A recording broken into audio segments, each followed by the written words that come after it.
¿sí? ¿Y cuánto tiene en el Vaticano Lula? Lula da Silva, ya te digo.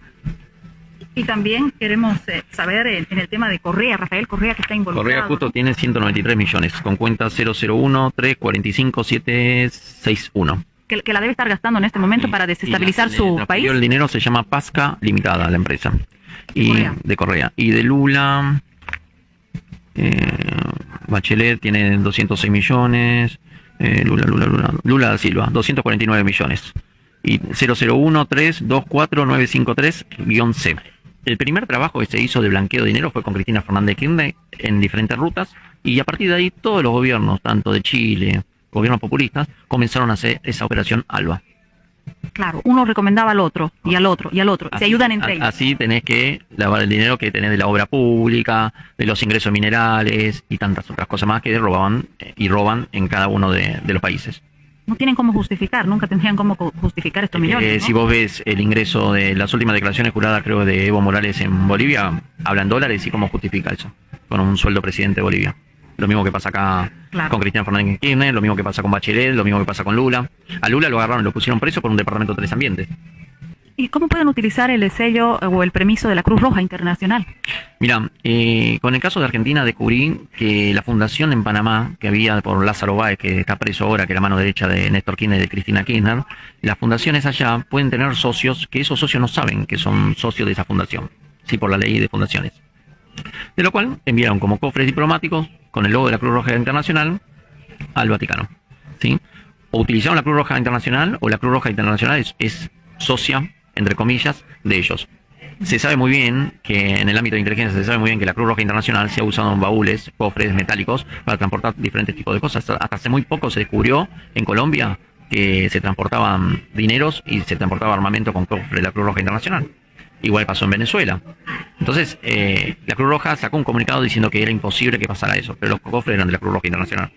Pues los viajes pontificios del Papa, fue a visitar a Fidel, fue a visitar a Cuba, no fue a Venezuela, pero ampara a Maduro. Maduro lo va a visitar, cada vez que va lleva, no sé, 60, 80, 90 bolsos más, igual que Evo Morales, igual que Cristina Fernández de Kirchner. Acá en la Argentina, por ejemplo, no vino nunca y no va a venir, porque primero ya no es querido, lamentablemente, y por toda la corrupción que demostró, y por apoyar a gobiernos populistas.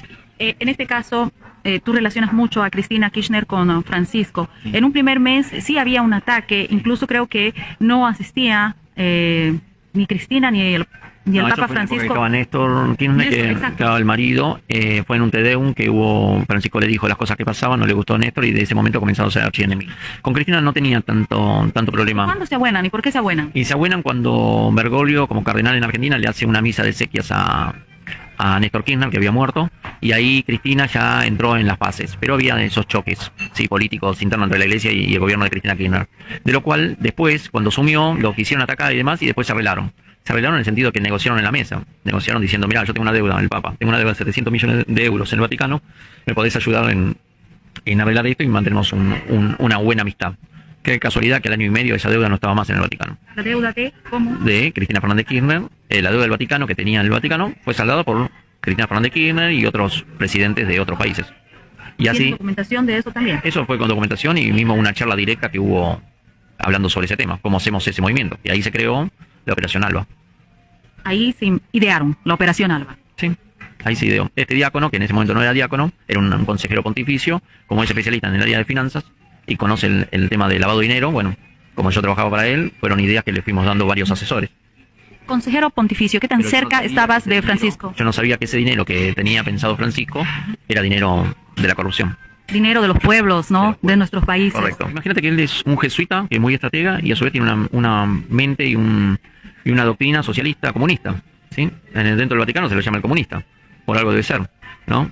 Pensá que Juan Pablo II eliminó el comunismo casi del mundo. Yo contra el comunismo, bueno, vino el Papa Francisco, lo hizo santo a Juan Pablo II, pero impuso el comunismo nuevo y el socialismo en toda parte del mundo y los protege.